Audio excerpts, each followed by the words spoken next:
What's going on, guys? Welcome back to Freddy and Friends. And today I have a very interesting fellow, a good friend of mine, of course, Mr. Kevin Spring. This is my first podcast. I'm super nervous. Welcome. Thank you. Welcome. For those of you that don't know who Kevin is a stylist to the celebrities, and me. Occasionally. Yeah, the biggest one of all. my most important client. Your most important client. But Kevin also is a cowboy. The other part of the time. Yeah. I go back and forth between here and Los Angeles and Texas. And in Texas, we just ride horses and try to show them and try to sell them. And started a little thing with a partner of mine trying to broker horses. Well, we're going to get into that. It's fun. It's really fun. All right. It's a good balance. All right. Well, look, I want to catch up. I haven't seen you in a while, but I want to talk about why you got into this kind of beauty world and how, because you're very talented, obviously, and you literally handle some of the top celebrities. How the hell did that happen? I mean, it was my mom's idea to begin with. I was living in San Francisco. I wanted to be an artist and I wasn't doing anything right. And so my mom was like, if you break up with your girlfriend and move home, I'll put you through beauty school. At that time, I had like my mom knows everything. She gave me three options. She's like, you're either going to be a doctor, a lawyer, or a hairdresser. So she laid that shit out for you. Because I was just floating around San Francisco doing nothing. Yeah. You know, being an artist and like when I was like 20. But wait, you're not from San Fran. No, I'm from a town outside of Sacramento called Woodland, California, which is just a little farm town. Okay. Cornfields all the way around. Yeah. So my mom's like, if you break up with your girlfriend and move home, I'll put you through beauty school. So my brother started beauty school with me. We just two straight boys, just go to beauty school. I have no idea what we're in for. Yeah. The sell was easy though. It was just hang out with like pretty girls all day long and like make my own schedule. Perfect.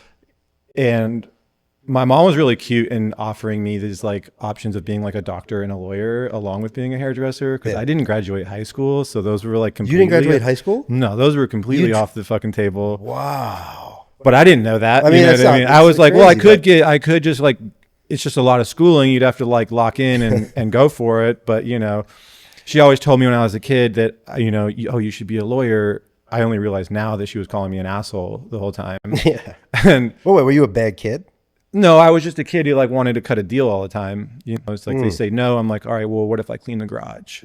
What if I cut the grass? I want this. I got to do this. Yeah. You say no to this. I got to up the ante. We're making deals. Yeah. If I'm in trouble with my mom, who's like the alpha in my family, and I go to dad. We got to figure out what deal I can cut with dad while he's at work and doesn't want to deal with it because he's just like, just go away. I'm working. So I'm calling his receptionist like 2-3 times a day. Like, what if I do this? What if I do that? And so the lawyer route might have been a litlittle bit more apropos. Yeah, I don't know. I know a lot of lawyers and they all fucking hate it. So I think I might have made the right decision for me. All right. So the sell was easy. Make my own schedule. I can still be an artist. I get to hang out with pretty girls all day.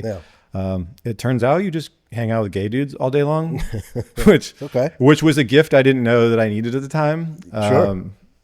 Nobody boosts your confidence like a bunch of gay dudes. 100%. 100%. They're great for that. Amazing self-esteem due only to the gays. I just want to shout out. No doubt. So I go to beauty school with my brother. He's also just like a jock. We don't know how. I'm like, you're super fragile. When you're a boy, you're super fragile with women's hair because you don't want to like hurt anyone, which kind of reads as just like not knowing what you're doing when someone's like touching your head. So we were like nervous and it was funny. My brother got us like a full ride scholarship, if you will, to this beauty school, but it was like the worst beauty school you could get into. I loved it, but it was basically just like in a horrible part of town. It was like $5,000. For context, like if you go to like a Paul Mitchell or Del Sassoon or something, they're like 20-30 grand. Sure. So the education you received was subpar. No, not at all. No, all of those places are terrible. Go to the cheapest one because it doesn't matter when you get into the industry. It doesn't matter. So you just learn how not to kill people and how to like sanitize instruments. Yeah. and then, you know, so we would go to school and it would just be like these girls getting in fights and like throwing textbooks at each other. And it was just like, it was just, yeah, it was really fun for us. And you're like, what, 17, 18? I'm 20 at this time. Oh, you're 20? Yeah, I'm 20. Okay. So yeah, it was just really fun. And there was pretty girls. My dynamic with women changed immediately after becoming a hairdresser, which was a really interesting thing for me to experience. You go from like, you're a jock. I was like a little skater kid in the country to like, you're chasing girls around and you have like you're a kid, you're getting shut down left and right by all your crushes and stuff like that. So as soon as I became a hairdresser, it was just like, you're everyone's best friend now. Like girls, they viewed me as somebody who like now knows more about what they're going through than they do. Yeah. So all of a sudden I had became their gay friend. Kind of, in a way. Yeah. It's like that. So that was like a very interesting time for me. I went through like maybe like horrific fashion choices, trying to like figure out what a hairdresser looks like, in beauty school. There's some like horrible looks. What did that look like, bro? Yeah. I mean, it looked like a whole bunch of things. You have to remember the era too. So this is like 2000, whatever, 8 or 10 or something. And so I don't know, I went from being like a skater kid to like wearing slimmer stuff and like trying on like a driver hat or like a fucking bow tie or something. And you're just like, I had this like horrible phase where I was like, didn't want to smoke cigarettes, but like wanted something to do with my hands when I was like out, that I was like smoking a pipe. Oh, beautiful. No, I like even more now. Like, what? I do a pipe every now and then. What are you doing? No, that's baller, man. I mean, nobody does a pipe. You see like one pipe for every 4,000. Because it's embarrassing. If you're not like 100 years old in Italy, 90,000 years old, you're like beachside and you have like a chessboard and you're shirtless on the, Italian, whatever, then that's cool. But if you're just like living in Sacramento, smoking a pipe and you're like fucking so 20 years old. Yeah, it's so embarrassing. Yeah. But what actually ended up happening with the hair was, it was so much more gratifying than I thought it was going to be. Yeah. Like I truly was like, I'm just going to hang out with like hot chicks all day long and do whatever I want, wear whatever I want. The pipe hanging out of your mouth. No, I shouldn't have said that. Baby. I probably won't live that down. But it was cool. It became like really gratifying to like give people haircuts that boosted their self-esteem. They felt really good about themselves. We've all had bad haircuts and it's like, especially you. Especially me. We've all had bad haircuts. I met you. It's like it really wrecks you until it grows back. Especially it hurts, and so when you can give people a good one, you fixed a lot of my shitty ones. Yeah, you've come in with some like very unique haircuts from around the world. Look, when you're in a fucking pinch, right? You're in Vietnam. Yeah, it's tempting to get that $1.50. It's like that $1.50 bowl. I imagine it's like looking for treasures in like a thrift store. 100%. You're like, what if I find that piece or that guy that can really do it, and it's like $6, and he's just like, it ain't. It's not. I mean, look, you could go to fancier joints, and I have. But at the end of the day, it's like it's fucking 5 weeks now, and I need a cut. Yeah. So and then I couldn't wait that extra week till I actually got home, and then I arrive. Yeah, that happens a lot. It happens frequently. I like it though. I like when my clients go out and kind of experience something different. Yeah. Not because I think they're going to like more appreciate me more or something. It's just like, it's fun to like go out and try something new. I do it with like gym trainers, Sure. Like I have like my guy, but sometimes I see something and I want to go try it out. And so it helps you evolve a bit and helps you flip up your game and style. And sometimes just like understanding how somebody else does something, maybe they communicate it into a way that now like whoever is my trainer or whatever is saying makes sense. It clicks somehow now because somebody else pitched it a different way. Were you like a natural, or did you really have to work hard to like, did this shit like hair? Your mom? Yeah. Did you just fucking, you found out that you're pretty talented? I'm like, so my mom thought I'd be good at it because I like to talk and I'm good with people. Yeah. And I'm good you got that part down, and I'm good with my hands. Yeah. But there's a million other things you could do. A gazillion other things. This one was just like a low bar to entry. So she was like, you can make good money. You don't have to go to school very long. And you can be as eccentric as you want to be. You can do kind of anything in the industry that I'm in. Yeah. And she thought that was all like pluses for me and I would be able to thrive in that environment. She was right. My mom knows everything. It's crazy. So, Yeah, I think I took to it pretty fast. I think I'm good with my hands, and I think I can see like shapes really well. Yeah, and I think, yeah, I think I took to it pretty well. Would you say that you have a particular style in what you do? Like people coming to you for a certain... Yeah, I don't know. So I try to kind of veer away from that a little bit. I have like friends, and it's very common in the industry if somebody does a celebrity, they get known for that haircut. Yeah, and then it's like a trend, and then everybody wants this fucking... Like Laurent did Meg Ryan for a long time. Everybody wanted that like crazy, shaggy, like Meg Ryan haircut. Rachel from Friends was Chris McMillan. Madonna was Andy LeCompte. And my fucking wife's been to every one of those people. I know, yeah. So, but they all got like known for their thing, and then they get a little bit pigeonholed having to do that thing all the time. Yeah. And there's now you have people getting pigeonholed into things just because they went like viral or like Instagram famous or whatever it is. Yeah. And so you might be cutting like the same bob like over and over and over and over. And it is nice in a way, but I try to avoid it because I like a mix. I want like a dynamic relationship with clients and hair, and that whatever that haircut is, like ain't gonna look good on everybody. So not everybody can have it. Yeah. So what I just try to be as like dynamic as possible. I think I thrive with like short hair for women, especially. So I say, is your specialty women's hair? Yeah, I do mostly women. I do a fair amount of men. I probably do more men than a lot of like hairdressers and salons, but typically I do more women, and a lot of women come for me for like really short haircuts, pixies, short bobs, stuff like that. Yeah, it's fun for me. How much of you? So you go to school, you're getting good. You're still in. Man, shout out to my friend Sam. She was a trooper. I gave her some of the worst haircuts when I was in school. Oh, you had a test dummy. Yeah, she's a Filipino girl, and she has that really coarse, straight black hair that doesn't cooperate, is very harsh, shows everything, like all the lines. And she let me do. I should apologize to her actual hairdresser as well, because that person probably had to fix some fucking horrible haircuts. Yeah. Poor dude. Yeah. Poor dude. Yeah, you butchered her. Huh? He was in the trenches with me. But yeah, I started, because I had so many friends that let me experiment in this way. Yeah. I started to like find where I thrived and experiment a little bit more. Cool. How'd you make how'd you make your way to LA and really get into the scene? Oh yeah. Well, that's like, so how's that happen? Yeah, so you're a fucking nobody in San I'm a nobody. I'm in Sacramento, like the worst part of like North Sac. Yeah, Citrus Heights is the area. Okay. And I just always knew that as soon as I got out of beauty school, I was going to Los Angeles because that's where the industry is. Yeah, of course. So if you want to make that top end money for what I do, it's here, it's New York, it's Paris. It's kind of like there's only a few cities that you can do it in. Exactly. LA is the closest one. I love LA, so it was just always going to go to LA. Like there was never a question. As soon as I graduated, I just came out here.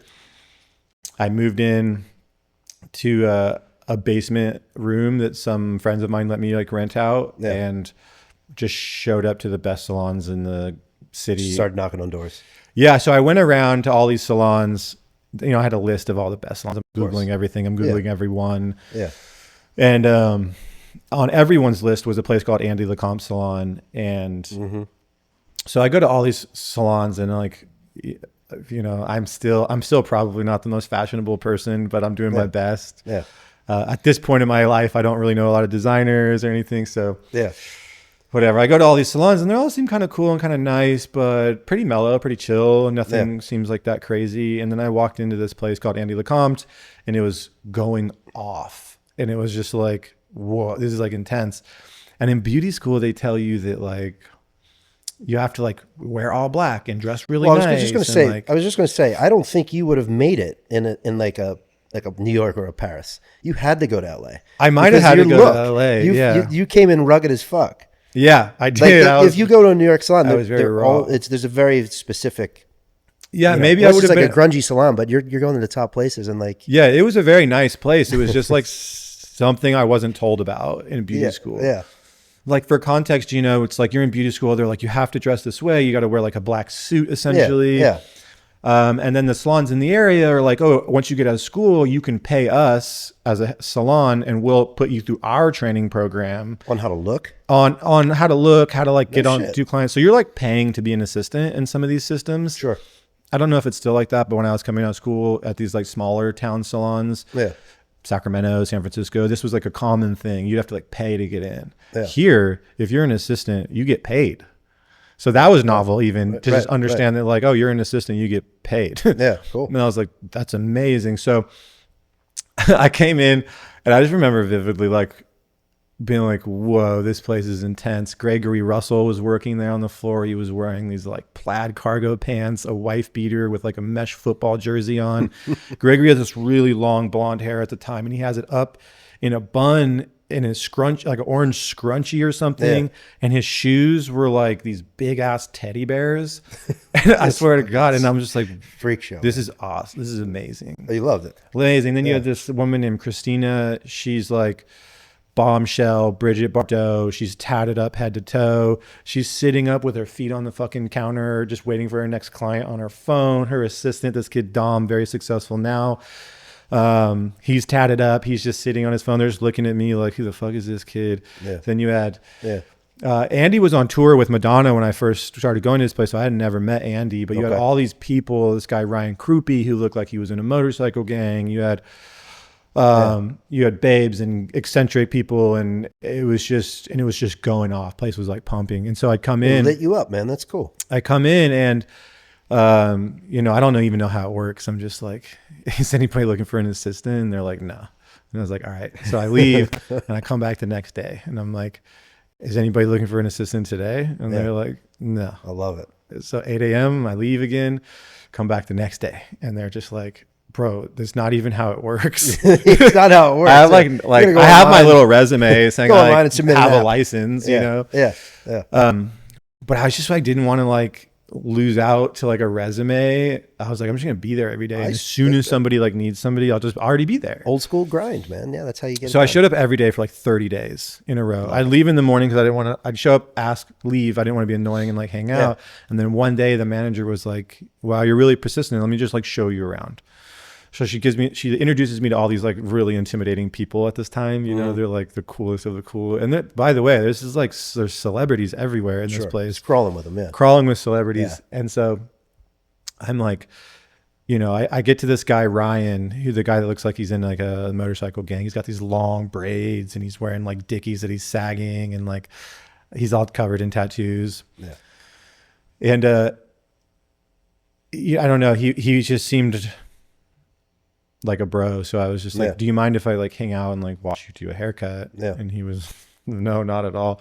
I realize now how kind of funny that would be if someone did it to me. And I also would be like, yeah, I guess. Yeah, if you who cares? want. Right, yeah. It don't matter. Yeah. And then his client came over and I asked him if they minded if I just hung out because I was trying to find a job. And they're like, cool, do whatever.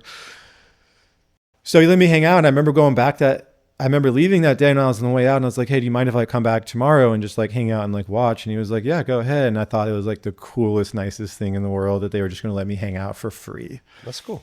And so I came back and eventually somebody needed to go do something, an assistant. I subbed in for him and then kind of bounced around until I found somebody that I worked for a few years at that place. Wow.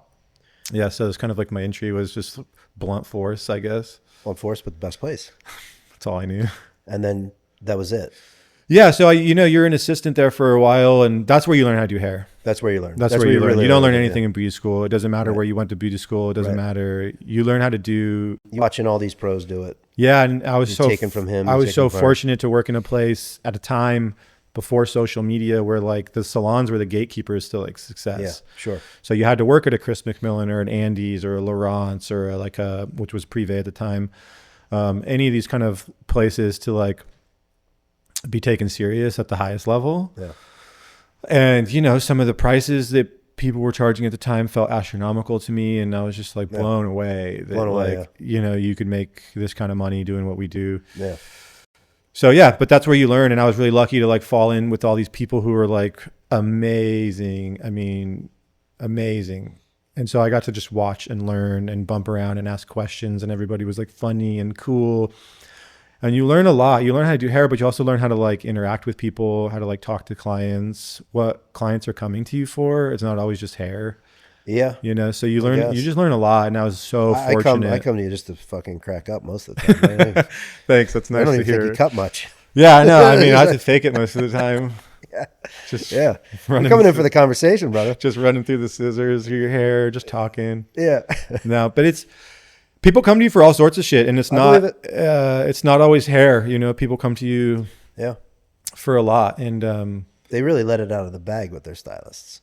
yeah, They that's really- like a common trope that like you're a yeah. therapist a little bit. You're That's the funnest part of my job, though. I bet. Yeah. Yeah. No, I bet it is. It's really cool. Well, that's why you're good at it, because you have those skills on the people end, Thanks. where you can just kind of, deal with that and, say the right thing or the wrong thing.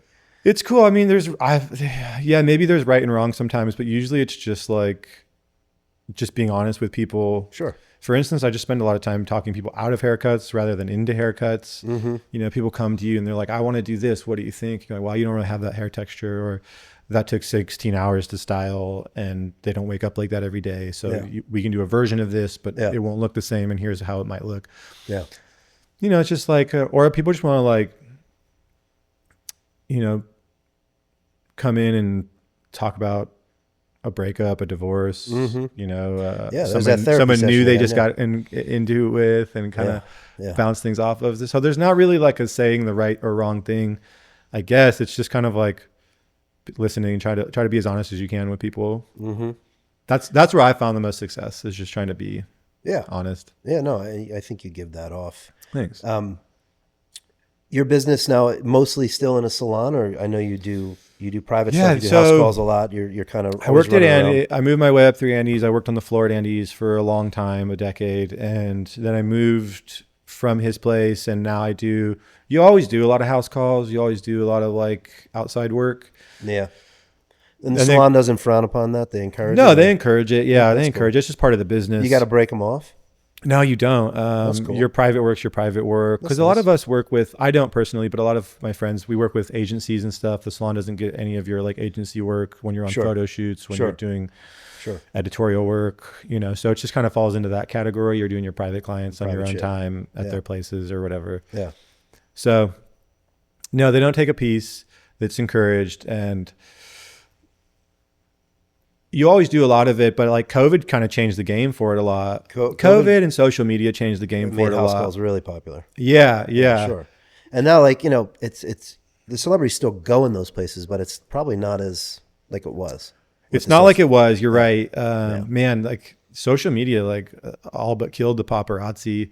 We used to have 30 people outside paparazzi all the time. Yeah. You'd have to have like the manager escorting whoever out because it was there just getting mobbed, and they're never around anymore. You might go to Craig's and see It's still at Craig's, but they see pay like them paparazzi. To be at Craig's. They fucking film everybody at Craig's. Yeah, but like I feel like Craig pays them. No, Craig's definitely pays. Yeah. Oh, for sure. Yeah. So you don't see that anymore. So I don't know. I don't know.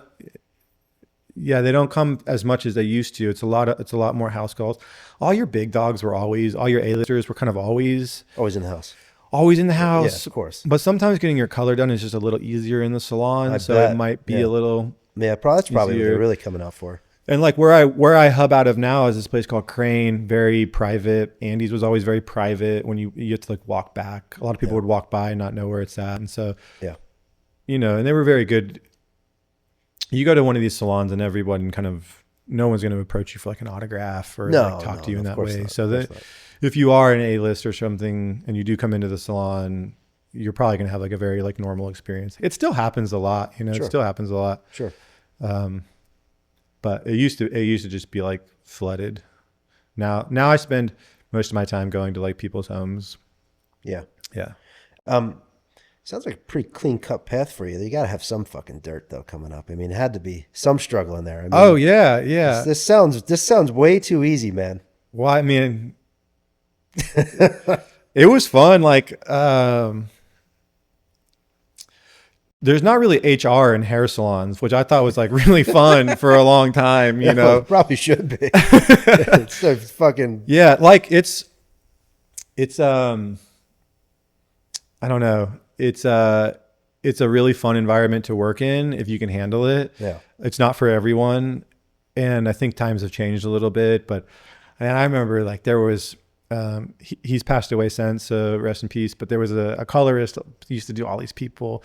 He was like a very flamboyant, like older gay man, and he was just like an absolute tyrant. And I loved it. I thought it was like so insane. Like he would yell at his clients, and he was so mean to his clients, but they all came to him. These kind of like older Beverly Hills women who were just like done up to the nines. And if you fucked up his schedule, if you were the front desk, he's like screaming down the front desk. You know, one time he like just abusing people, just wrecking people. Abusing. And for I don't know, I was just like, this place is awesome.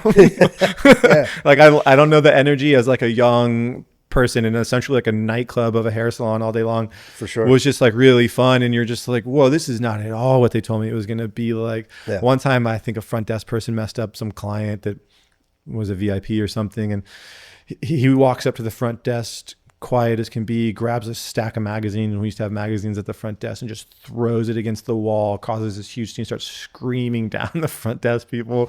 Poor front desk kids was like clamoring to like fix it, and everyone's like, oh my God, what's happening? And I was just like, wow, this is like insane. And this is in front of like a packed house, you know, it's like everyone's, and people just keep going about their business. That's what he does. That shit, no.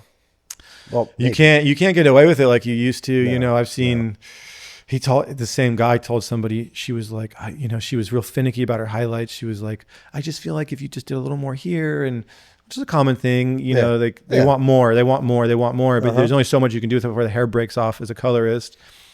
And so he just looks her dead in the face. He's like, you don't need more highlights. You need a fucking facelift.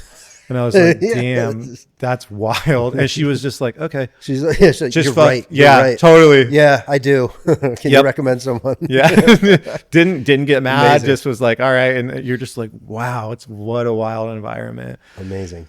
Yeah. Like, it was just like, a fun place to work. Well, it sounds a little like the Wild West, which.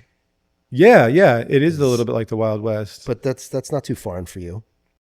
No, I like it. I kind of thrive in this place of where, like, you know, we used to have like paper books. I've always been a little bit of a rambunctious kid. So we used to have these paper books. We wrote in all of our appointments. We didn't have computer systems when I first started. You'd call, they'd write it in with a pencil. Yeah. So while I'm an assistant, I'd show up on my days off just to see if I could help out. Yeah. I might not be like the smartest kid in the world, but I was going to like sure as hell not be outworked. I thought I'd just like outwork everyone to get to where I wanted to go.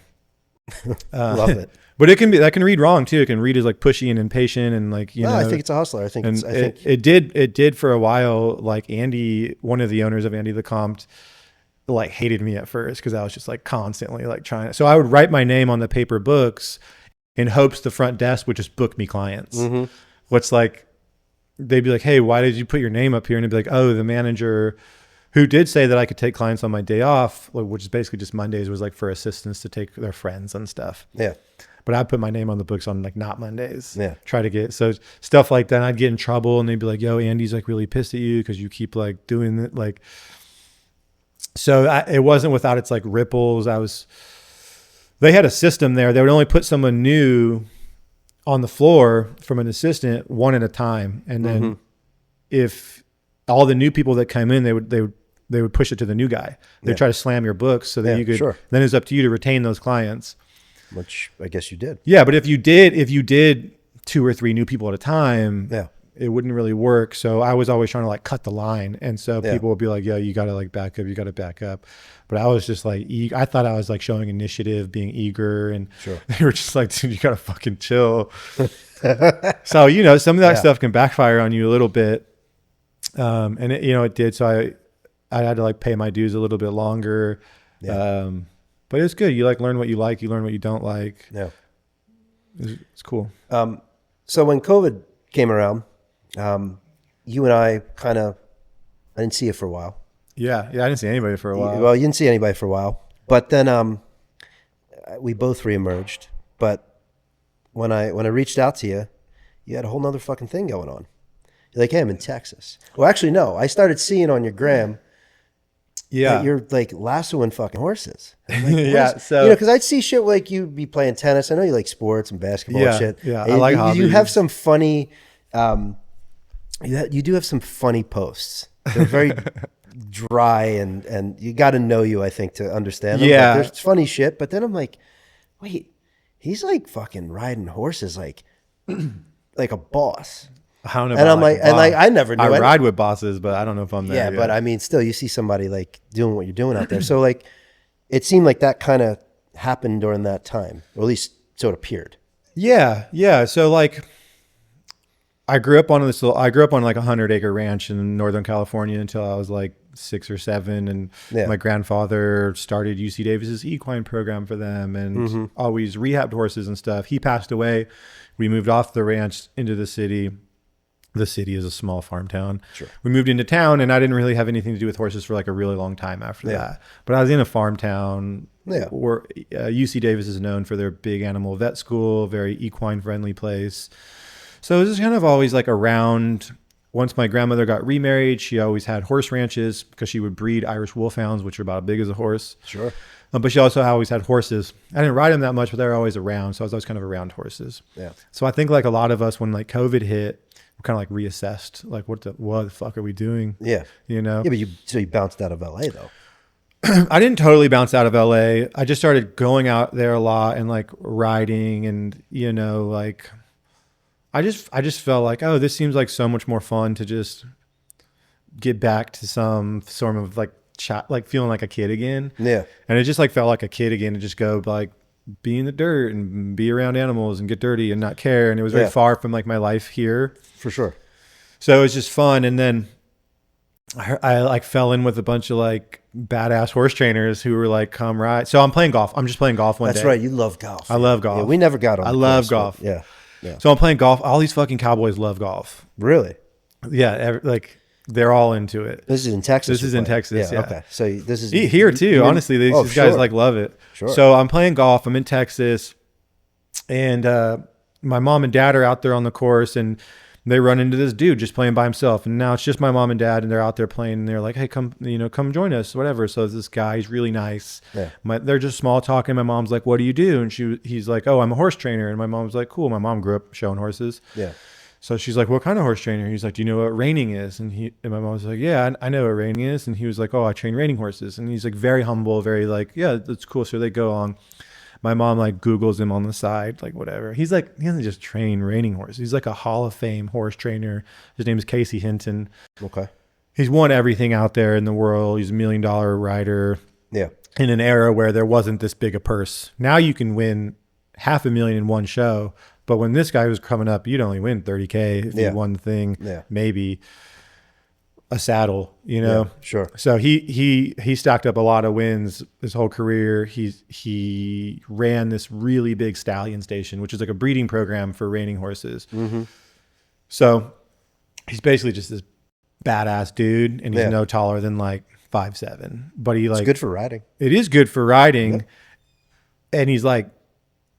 But he don't feel like he's 5'7" when you're around him. He's a fucking intense dude. You know, he's like, he's really nice and calm and humble and whatever. So my mom goes, "Oh, my kid rides reining horses." So at the time I'm like riding a lot. I'm out here in LA though doing it and going out there a little bit. Yeah. I don't really ride in like a big program or anything. I'm just like having fun. Yeah. And he goes, "Oh, he should come out and ride at the farm or at the ranch with us sometime." And so my mom calls me and tells me, "Oh, I met this guy. He's like, big deal. Like, you should come ride." Yeah. So I'm like, all right, I'll go out there. And I go out there and he's going to this horse show in Ardmore, Oklahoma, which is about an hour from our house in Texas. Okay. So we go out there and I show up to this horse show, and it's the first time I met Casey, and he's like, he don't even look like the cowboys you're thinking of. He's dressed like I am right now. He's in like a sweater. He's in a collared shirt. He's in a cowboy hat. Yeah.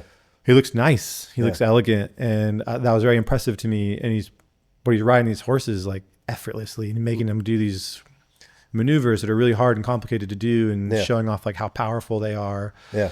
So reining is like if you've ever watched Yellowstone, that's what they do on Yellowstone is reining. Okay. Reining. You spin in circles, you run and slide to a stop, and and you're showing off how athletic these horses are while making it look like you as a rider are doing nothing. Yeah. Like they're trucking in circles around the arena doing 50 miles an hour and their hat isn't fucking moving. They're just, that's how smooth they ride. This shit's not easy. Fuck, it's not easy at all. It's like the crazy, most technical Western reining you can do. The reins on the horse are slacked, so they're not like pulling on them or nothing. They're just like hand down horses just doing it. It's the very horses, subtle, yeah. very subtle touches. Yeah.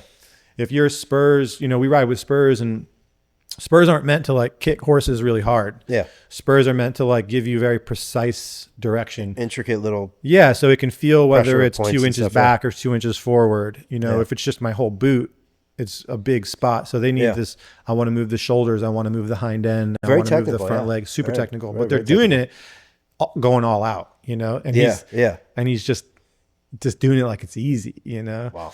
So 50 miles an hour on that fucking horse? I mean, I might be exaggerating a little bit, but about 40, you know, For 40, sure, somewhere 40, in that yeah. round. That's- Yeah. That's crazy. If you're going, they can run fast. You're going all out on these Yeah. dudes. Yeah. And then you're expecting them to like stop on a dime, and you have to trust them to do that Yeah. without picking up on the reins. Without you going. Yeah. And without you going in the Fucking- dirt. I mean, it happens too. You see it yeah. happen. Yeah. So I go to this horse show and I see him riding, and I'm like, this dude's badass. And Yeah. I'm about to go ride at another friend's place who does a different discipline. He does cow horse stuff, so where you chase cows around and stuff. It's a little more gritty, a little more rugged, not so elegant, not so refined, not so technical, Yeah. but still high level riding nonetheless. So we hang out for a few hours. Horse shows are like 2 weeks long. Yeah. And yeah. so you hang out all day, you show a bunch of horses. You know, these guys take 20, 30 horses to a horse show. If you're a trainer, you show a bunch of them. And so he's like, I say, thanks for letting me hang out. We're going to head out. We're going to go over to, you know, this place, Christian Libert's place. And he was like, oh, I was going to let you cool this horse down for me. And I was like, shit, I'll fucking cool it down for you, which basically just means like walk it in a circle. Yeah. Right. You know, this horse just went all out for 4 or 5 minutes in the arena. Now it needs to cool down. We're going to walk it. There's a practice arena, and there's a traffic pattern in a practice arena. Okay. They run circles for 30 minutes and do all their maneuvers. Then they do rundowns for 30 minutes where they run and slide. It's called fencing. You run them basically from fence to fence. Okay. So you kind of have to know the traffic pattern. I'm aware of the traffic pattern, but I've never been in a practice arena before. Yeah, but like you took that shit on though. Like I've ridden horses. Yeah, because I thought I was just going to walk this fucking thing around. Yeah.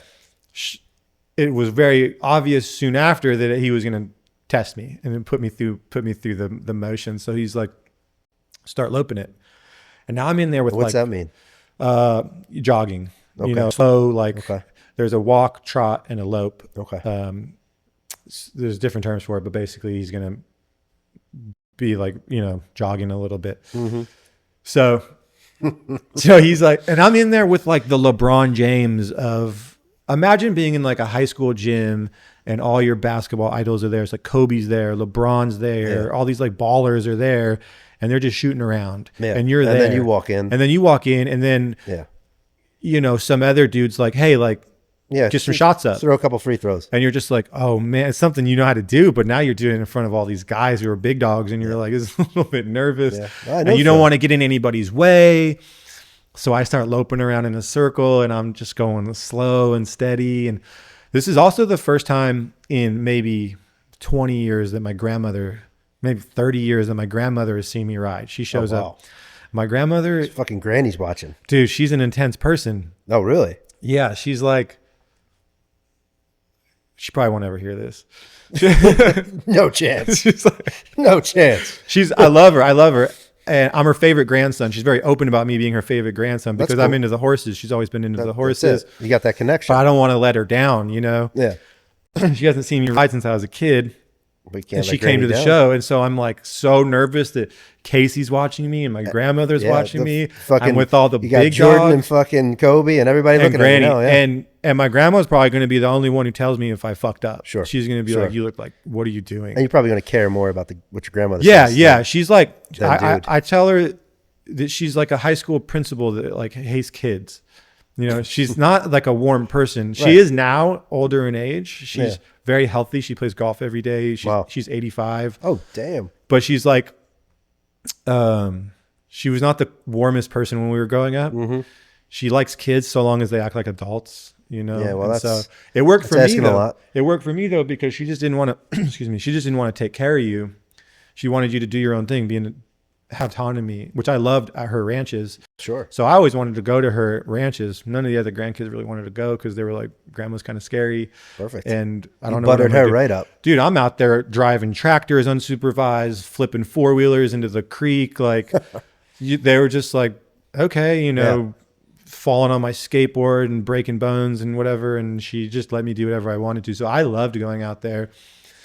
And we would hug her and she would like clam up a little bit. Oh, We wow. used to love to do it to her because she'd be Oh. like kind of uncomfortable. Now she's softer, she's warmer, but I'm nervous to ride in front of her. Sure. I don't want to lose my status as the favorite. I had some trouble You as get a some kid. serious clout, bro. Yeah, I had some trouble as a kid in my teenage years where I was a little rambunctious and I got into a little bit of trouble with the law. So I lost that status for a while. And now I got it back, so I don't want to fuck it up. You'll fuck that up. So anyways, Granny's there. She's watching. I'm loping in circle and I'm doing good. And he's like, all right, now go the other direction, which requires like a lead change. Sure. Which is not the hardest thing to do, but it's a little difficult if you don't know how to do it. And you don't know this horse anyway. I don't know this horse. It's You know also this a fucking 3-year-old horse. So that's Yeah. it's the first time it's going to Yeah. show. Yeah. He wouldn't have put me on a crazy horse. It's a lazy horse. Sure. He put me on a very lazy horse. Okay. So instead of like doing it at speed, I break down to a walk, change leads and lope off again. So I couldn't mess that up. Right. So I lope off again. I'm going the other way. And now I'm like, man, I'm really doing it. But I think he's going to start having me do more maneuvers, like run down and stop, Yeah. spin in a circle, do this, do that. Yeah. So after about 15, 20 minutes of riding around, I'm going to cash these chips in now and I'm going to just go back over. Hey, thank you so much for letting me ride. Yeah. I'm good. I really got to go. Yeah, That was so fun. yeah. It was, really fun, really nerve-wracking experience. Open her up. Yeah. So I got out of there intact, didn't mess it up. And he was like, next time you come out You to did. the All right. ranch. Cool. All Yeah. right, cool. You got out. So when I came back to California though, I started riding again and it was like, it's like once you go play with Kobe, Fucking taste in your mouth, bro. Yeah. once you go play with Kobe and you come back to your high school coach, you're like, Yeah. you can't unsee it anymore. Yeah. Yeah. So at the time I was dating someone who was super supportive, loved horses. And she was like, you just need to be out there. You got to ride with these dudes. Like you love it. Yeah. This is the most fun you've had forever. Yeah. You got to go ride with So you had a them. nice little breath of fresh air for you. Nice change Yeah, in yeah. your persona. And I'm still working. I'm still doing sure. hair. Sure. And it was my grandmother's idea that was like, what if you just spent 2 weeks here, 2 weeks there? And I was like, that's preposterous. That's like, I could never make that work. Yeah. And she was like, why not? It's just like a 3-hour plane flight. Granny's a baller, number one. Granny's a fucking. She is a Granny's she is a monster. baller, dude. Yeah. And also, so was, my ex-girlfriend at the time was like, you should 1,000% do that. I love when there's that kind of support because, like, you always would, not you, but all of us, like, you always try to talk yourself out of something that sounds preposterous, but when you really fucking break it, like, that's not that, like, that's not crazy. 2 weeks there, 2 weeks here. All right, I'll figure it out. Yeah. It's not crazy. Once they normalized it for me, it did feel. But you needed someone to. But it's scary. It's scary because you're going to shift. Now you got to like stack your clients for 2 weeks and work around the clock instead of having them spaced out. Yeah. You got to book that up. Yeah. And then go 2 weeks. Yeah, you You're don't not wanna going to fuck make with any your money. money. You're going to spend money. Yeah. Yeah. Horses ain't cheap, bro. That I know. Horses ain't cheap. That I know. So basically, I knew horses weren't cheap. I knew I wasn't going to be able to afford to continue doing this if I didn't figure something out. Yeah. So I go to Casey, the legend. I say, how do we make money? No shit. And he goes, there's only 3 ways to make money with horses. You're a horse trainer, which you ain't going to do. Right. You race them. You're a professional non-pro, which is basically somebody who shows horses professionally, but isn't a trainer. Yeah. Or you buy and sell them and never ride them. Okay. And I was like, well, I can do the second two. Yeah. I can ride at a level that's really high and sell horses that are my own. Yeah. And then I can buy and sell horses that I never ride myself, but put them with other trainers to ride. So you flip fucking horses now.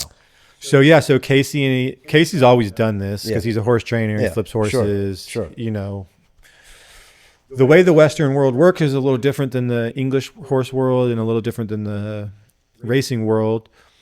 But there's a lot more money in the English world. There's a lot more money in the race world. So all I kind of did was have a little bit of a bright idea to just take some of the industry practices in the English side and the racing side and maybe adapt them for the Western disciplines. Mm-hmm. So it's called syndicating a horse, basically 16 people come together, throw in a bunch of money, buy one horse, Yep. take him to the track, see if he can win. Yep. Syndicating a racehorse is not a safe investment. Sure. They'll tell you straight up, you're probably going to lose all your money. This is for fun. Yeah. But it's super fun to go to the track and bet on horses and have an investment running, like have some stake, have some blood in the game. You know, it's super fun. Same with English horses. You know, our top end horses go for $500,000 to $1.5 million. Wow. English top end horses go for $12 million. Wow. So it's, you know, Crazy. that's like the top, Yeah. you know, so, but there's just way more money over there. Yeah. So it's more common to syndicate and have groups of people buy horses there, but they kind of were only ever buying like one horse at a time. Yeah. So I was like, what if we just got a group of people and we bought 30 horses? Yeah. And then we put them with 5 different trainers and, you know, kind of spread our eggs out, not have them all in one basket. And we kind of did a little, ran the numbers, and found kind of like a sweet spot of like how many horses, how many trainers to, you know, mitigate risk, but also have like a high upside. And you basically have to have your fingers in a lot of different pies to make sure that you're going to be profitable at the end of the day. So basically running it like a fund or something is what we decided to do. Not bad for a kid that didn't graduate high school, huh? Yeah, I didn't graduate high school. Lucky for me. Yeah, lucky I've been doing hair for a long time, and I have a lot of like really smart clients like yourself who have done so many different things. One of the coolest things about my job is it's an intersection of people from all walks of life, and I'm introduced to people that I would never be introduced to otherwise. Yeah, that's so cool. And I get to learn things, and the way that I operate is I like to become friends with most of my clients and have like close personal relationships over the years. Yeah. So when it came time to like make a spreadsheet or make, you know, a working model, I don't know how to do any of that. I had to like call a friend, call a client. Hey, what do I do here? Hey, will you look at this? So many people were generous and, you know, help me along the way figure out what I don't know. Sure. You know, and so that helped me ask the right questions because you don't know what you don't know. I mean, I'm learning like VC startup stuff at the same time as I'm learning horse world stuff at the same time as I'm learning, you know, all these fucking acronyms, you know, like, I'm having people like, I'm like, you know, talk to me like I'm a child, like you're explaining this like a child. And in my experience, I found that if you're curious enough, everyone really likes to help. Everyone, if you're good at something, they want to like teach you, they want to like show you. So that's right. It was like a lot of people that were willing to like help. It was nice. Yeah. It's amazing, man. I love that. A lot of what we talk about on this show is, you know, people like yourself that kind of find their way, right? But are still finding their way and evolving and fucking absorbing and just taking it all in and have a very open mind. That's what I love, right? But you've also had some struggles, I'm assuming. I know you had a problem with alcohol. Yeah. I only learned that because I tried to serve you some and you're like, no, I don't do that. And I was like, well, you know, actually I got some non-alcoholic shit if you want to do that. Which was amazing, actually. Like, fuck yeah. Surprisingly. But if you want to talk about that, like how, you know, see, you're super successful, but you had a little setbacks, I'm sure. Yeah. And how do you know, how does that weave into your life and how do you overcome shit like that? And how does it make you a better person? I mean, yeah, I was always like a little bit of a rambunctious kid. I always like ran on like fear and insecurity, which I thought was a unique problem when I was young. But, you know, you grow up and realize that everyone had these issues. To some degree, yeah.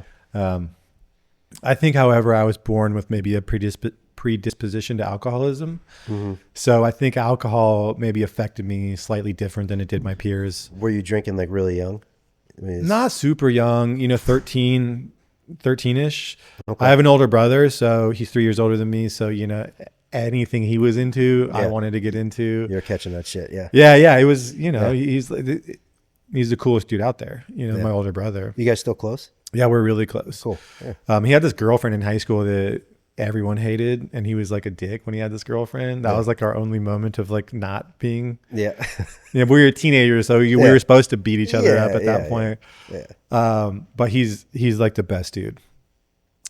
My bro's like, you know, we were rambunctious kids and we got in a lot of fights, but I've never seen my brother get in a fight that he wasn't sticking up for somebody else. Yeah. Like he's just that kind of guy. Good dude. Yeah.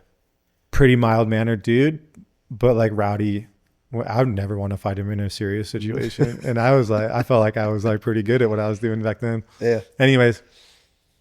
So yeah, so I was just, I feel like I had the human condition turned up like max volume, and I didn't know like how to handle that as a kid. My coping mechanisms were like not there yet, you know? Sure. And if they were like, misguided. Right.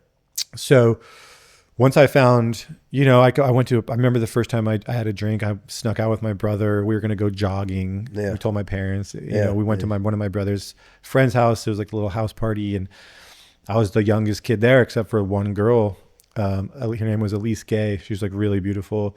And she was like, what are you doing? She was the only girl that was in my grade that was there. And she's like, what are you doing there? And I could just tell I looked so cool being there, And she had a Corona in her hand. So I was like, I'll drink a beer. I'll have one of those. Yeah. Yeah. So I drank a beer, and it was a great night. We hung out. I was just with all these older kids, and we had to get back because we only went out for a jog. So we couldn't stay long. Sure. So we're jogging back, and I already have a little buzz on, and I was like, this is the greatest. This is the best. Like, my brother thinks I'm cool. Girls think I'm cool. Hanging out with the older kids. Yeah.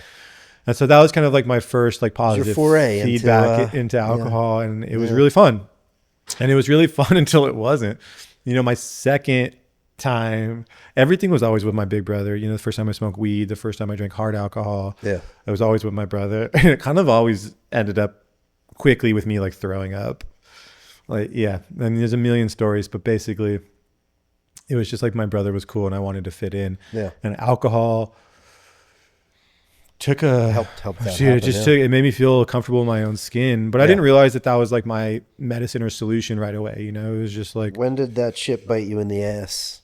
And like, I mean, where you quickly, quickly, but you were functioning, working, and how long has? So I started drinking at like 13 and I got sober at 19. So I've never. I've never had it. Didn't fucking really infringe upon your developmental. I feel like I probably did not develop very fast because of this. I think these were pivotal years where I needed to develop without alcohol. That's crazy, man. I was fortunate to get sober young, but I only got sober because I had the amount of consequences in my life led me to get sober. Okay. So, the first thing that was really like that pressure release valve for me, because I would just build up, was, I'd get into like a lot of like fights as a kid. And it wasn't because I was like violent or angry. I was actually like terrified and scared. And I just didn't want anybody to know that. Yeah. So big brother comes home one day, he's in like, I don't know, 7th grade or something. And he saw a fight at school for the first time. Like, dude, and he's like animatedly telling my mom about this fight that happened at school and a teacher got punched. And he thinks this is the coolest thing in the world. Yeah. Green light, boom. Light bulb goes off in my head. Start fighting. This is the coolest thing I can do. My brother's going to love this. So I was just like, go beat up a teacher. I was just like, I'm going to be the rowdiest kid ever. Yeah. And it worked for a long time. My brother thought I was cool. My brother thought I was a little pit bull that he could take around and be like, my little brother can beat up your little brother. Yeah. And it worked for a long time. Every time I got in like a fight or something, I always feel bad afterwards. Yeah. But I would be rambunctious, and then it would kind of release the pressure a little bit, but I didn't like hurting people really, Yeah.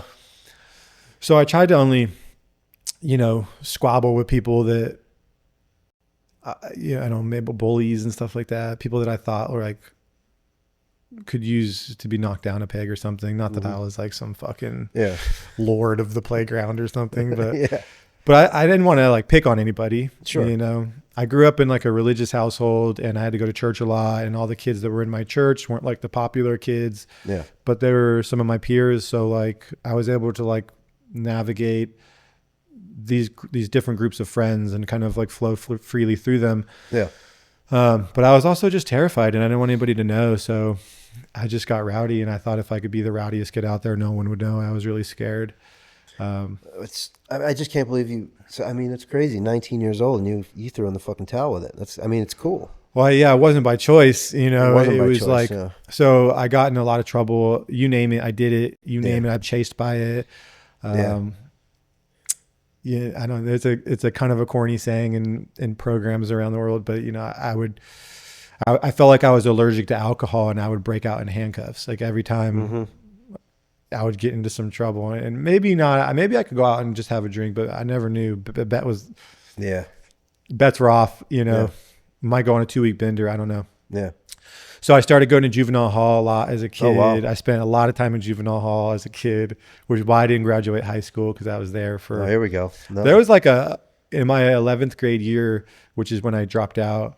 I had to spend every weekend for half the year in juvenile hall. Isn't there just more fighting there, essentially? Yeah, sometimes. Yeah. I was always on good behavior in juvenile hall. I always knew that you could kind of get more with like being charming, just being calm the fuck good. down, And, yeah. And like you're going to get charges added on. You ain't going to get away with fighting in You're juvie. not going to get away with it. Plus I'm in a small town. It's not like whatever. Yeah. But going from like being a rambunctious kid to like going to a juvenile hall jail cell and not being able to like get off your bunk for 4 hours is like, It sucks. yeah, you're going crazy. You're going crazy in there, yeah. So whatever. Long story short, I got into a lot of trouble, and I spent a lot of time in juvenile hall, and it was really shitty on the weekends. All my friends are going to go out and have these like great And you're in a nights. fucking cell, yeah. I got to turn myself into juvie on Friday night and get out Sunday night. But that was its own social thing. You'd go in, and Friday night was movie night in juvenile hall, and You made it work? yeah, you can order from commissary on Friday nights in juvie where I was at, and you'd get Pop-Tarts or microwavable pizzas or like whatever. So you kind of walk into a little bit of a party, and Oh, man. half your friend group's in there when you're a troublemaker. So you're like, oh, this person's there. And I was going so often that all the COs knew me. And since I was well behaved, they were all nice to me. And a lot of these kind of like, why are you always coming back? You seem like such a nice kid, kind of shit. Yeah. You liked going back. I mean, no, I hated it. Party. I hated it. My dad, I grew up religious. My dad was clergy. And so clergy can come see you as much as they want. Visiting hours, not. You can have your lawyer or your clergy member come as much as you want. Yeah. So I'd always like plan it with my dad to come visit me at some period where I would have been in my cell for a really long time. And then I would just hang out with my dad in the little, the phone call booth for like hour or two. And man, shout out my dad. He's the best dude in the world. He'd come every day he could. He'd come. That's cool. Just hang out with me.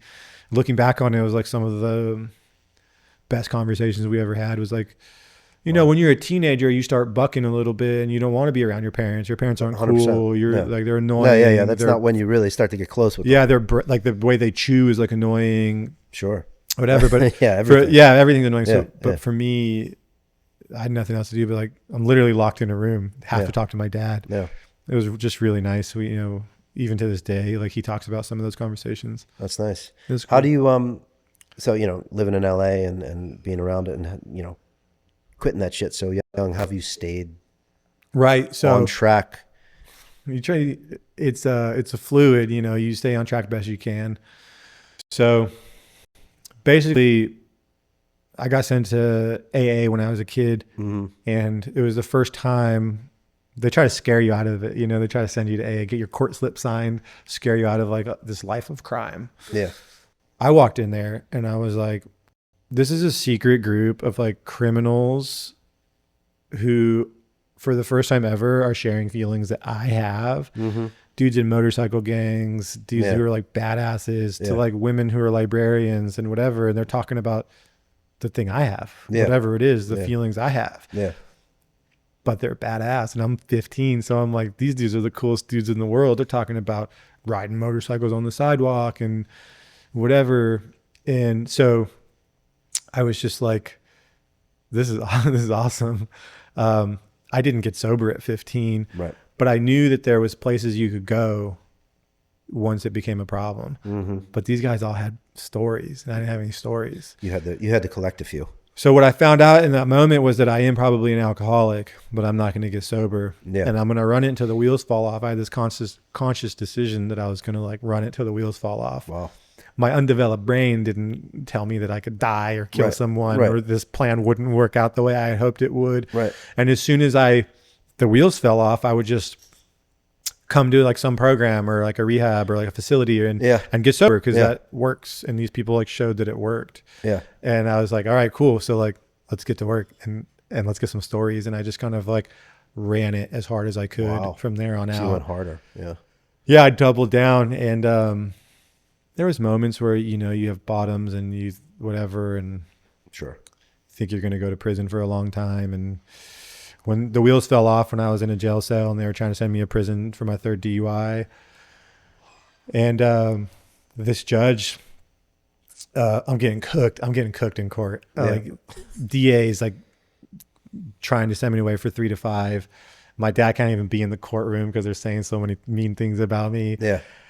And this judge is just like giving out sentences to everybody else that's in court with me. I'm in custody at the time, so I'm chained to all these dudes. And I had to come back for the afternoon session, and the afternoon session of court was all the killers, like literal. Yeah. And they're catching 10 years, 7 years. Yeah. Families are in the courtroom traumatic. Giving testimony, hoping to influence sentencing on people that had harmed them and their families. I'm like, I am cooked, dude. There's no way I'm getting out of this. He gets to me, my file's about this thick. You know, he's got like 60 of these things now. And he's like, Mr. Spring, you're 19.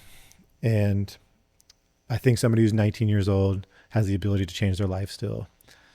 And that's the only reason I'm not sending you to prison today. Wow. But if I ever see you in my courtroom again for anything, you will go to prison. Fuck. That was it? That was the last time I went to jail. The wheels fell off. I was going to go to prison from there. It's something scared you. Yeah, like jail's one thing. Jail's like, it's a game. I got to roll as the kid trying to get away from something, and the cops got to roll trying to catch me. Yeah. You go to jail. Yeah. It's no big deal. You don't got to politic that much. You know, when I was in county jail in a small town, I hung out with all the black dudes because they were hilarious. Yeah. And they were just always working out. Yeah. But as soon as any of us would have went to prison, you can no longer do that. Sure. You'd have to you have to start programming. It's a different ball game. I didn't want to go there. You didn't want to go do that. Yeah. And it's hard to get out of that system, you know? Of course. Yeah. No, that's the whole game changer. I felt like the wheels had fallen off, and I had to get sober, and they kind of tell you, you only got to change one thing, not everything. So I switched up. I tried to change everything, and you never look back. I mean, you look back all the time, but it's hard though. It's hard. You know, you're a kid, you try every program and you figure out what works for you and what doesn't. And I personally don't say like what programs I do or don't do, because I don't want anyone to like associate my success or failures with whether a program works or not. Sure. Like you should find your own thing. And there's some with better track records than others, and I try to rock with those ones. But yeah, like,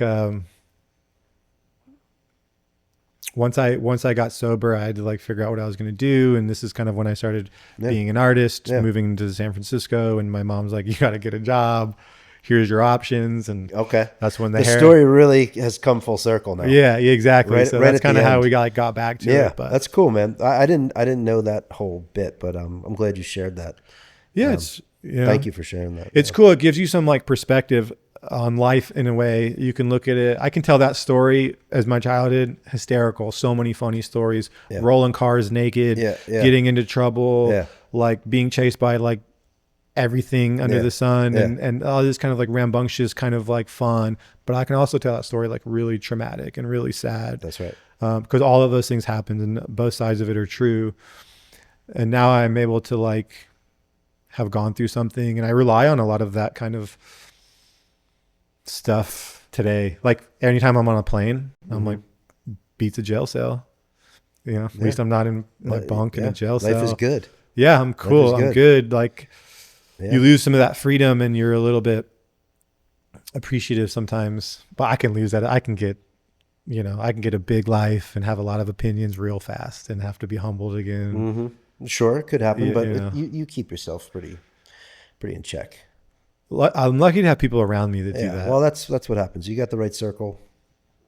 Yeah. You won't fuck up. Yeah. I'm a big, like, you are who you hang out with. That's 100%. Kind of person. Yeah, you got to shake the fucking losers, man. Yeah. That's for sure. This dude, Casey, the horse trainer, he's become so much more than like a trainer and a business partner. He's like him and his wife, second set of parents to me. Like, nice. He's always sitting me down and giving me some like, he's like, Kevin, do you know what success looks like? Do you know how to get success? And I'm like, no, like what is it? He's like, everything matters. That's cool. Everything matters. I love that. How you do anything is how you do everything. That's right. Yeah. And he's just like, he grills these kind of like things into you. Yeah. constantly, and he's always trying to like, It's amazing. it's something that lives in my head all the time. It's cool, man. Like everything matters. I love that. Yeah, it's cool. Not everything will be perfect, obviously, but like No. you just try to do the next best thing you can and hope it works out. Thank you for sharing, man. Amazing. Let me hit you with a couple questions. Go. Let's see. It's one habit that you've developed that has changed your life. One habit? Yeah. Man, it's really hard to boil it down to like one habit, but when the thing that's most, I guess probably the most profound is like promptly admitting when I'm wrong.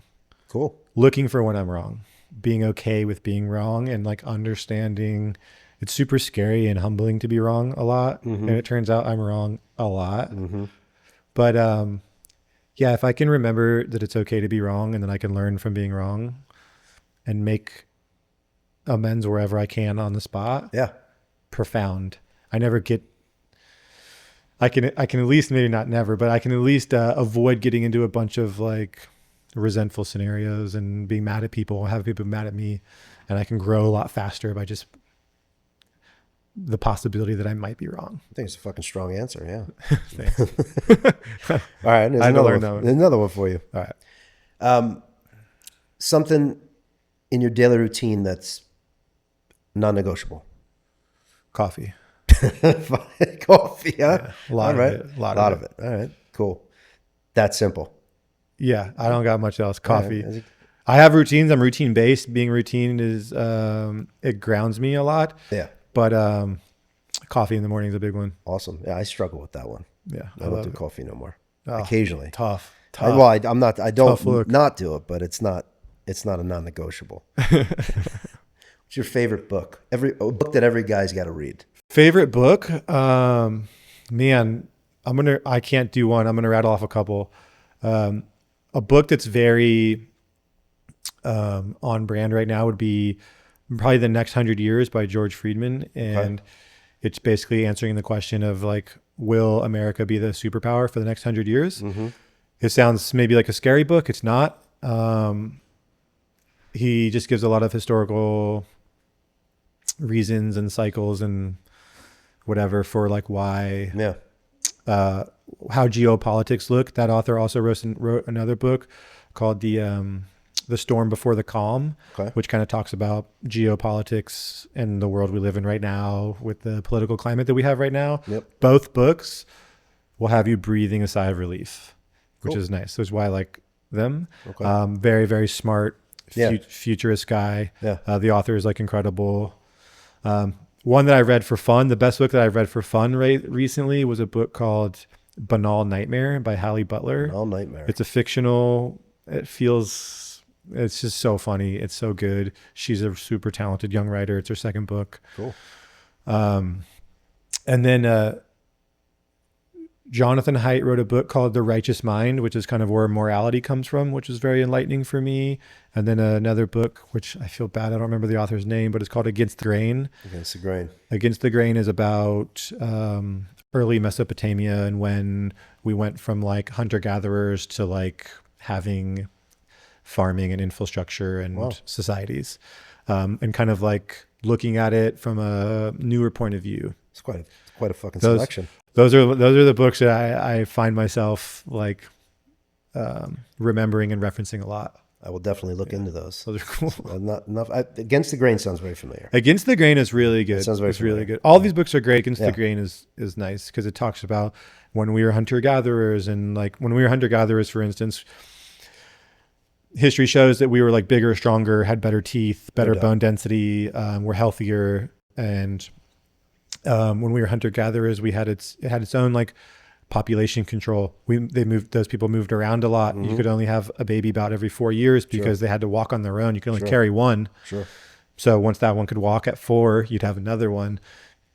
Once we started farming, you needed like 15 kids to like run that farm. 100%. So it's like, and then, when you start relying on like one crop, that crop better go good or else you're going to be in trouble. Whereas hunter-gatherers relied on like many different things seasonally and moved around. And something I didn't know is that hunter-gatherers basically chilled most of the time and like What else hunted. would they? What else would they be doing, dude? Yeah, well, I don't know. I thought the fuck they I doing? thought they were like no constantly on the grind, No, like man, it was stressful. No, but they were. you got to fucking kill something to eat it, and then Yeah, be good for a they would couple set days. up these like sophisticated like hunting grounds for like migration that's about seasons it. and just like rattle off like a bunch of kills, salt them up, and kick it for 6 Pretty months. chill lifestyle.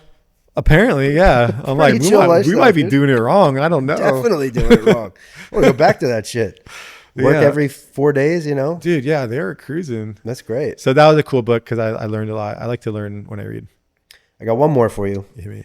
What does it mean to you to be a good man? Oh, it's just that's a super complicated question. No. I think being human is very complex and messy. A lot of people respond with that. And ugly, but also can be like really beautiful. I think for me, it's just it probably boils down to integrity, doing the right thing when no one's looking, Yeah. not being selfish. I think it's in our nature to be selfish. 100%. Whether it's selfishness for yourself, for your family, Yeah. for your tribe, whatever your tribe looks like, whether that's your country, your political group, your church. Yeah. Like you're going to ride for your people. You're going to ride for your family. And I think one thing that's amazing about our species is that we'll go to like no end to like provide for your family or like do what needs to be done. Yeah. But it's also why we like war with each other and stuff. Sure. So it's a little bit of a complicated question, but I think if just try to do the next right thing Perfect. and try to like move through the world with integrity. Love it, man. Hope that's good. It sounded good. It sounded rehearsed, but it wasn't. It was really good. It's too good. Sorry. Thank you, brother, for coming on. Oh man, what a pleasure. I've never done a podcast. So it was really fun to Popped your fucking cherry today. sit down. Yeah. Pause. If you want to plug yourself, by all means, where can people find you? If they Kevin- want to get a cut at the crib. If you want to get a cut, it's kevinspringhair.com. If you want to check out the horse Wanna world, buy a horse. yeah, it's stablebuilt.com. Okay. You can reach out Instagram. My socials have nothing to do with hair. It's pretty funny. It's just me being stupid on the internet. Yeah. Yeah. If you want a good read for like soil or another really good book that, man, I fucked that. I really fucked that. Go, gimme. The book that I think is great and teaches you many, many lessons would be a book by Cassandra Marquetos, which is called Compost This Book. And you're supposed to compost the book when you're done reading it, but it's a small book and she's got another one coming out soon, but both are like incredible. And we'll teach you a lot more about life and consumption and soil and the world that we live in. Sweet. Than just composting the book. So that's... I think we need to bring you on again to talk about your fucking library. Yeah.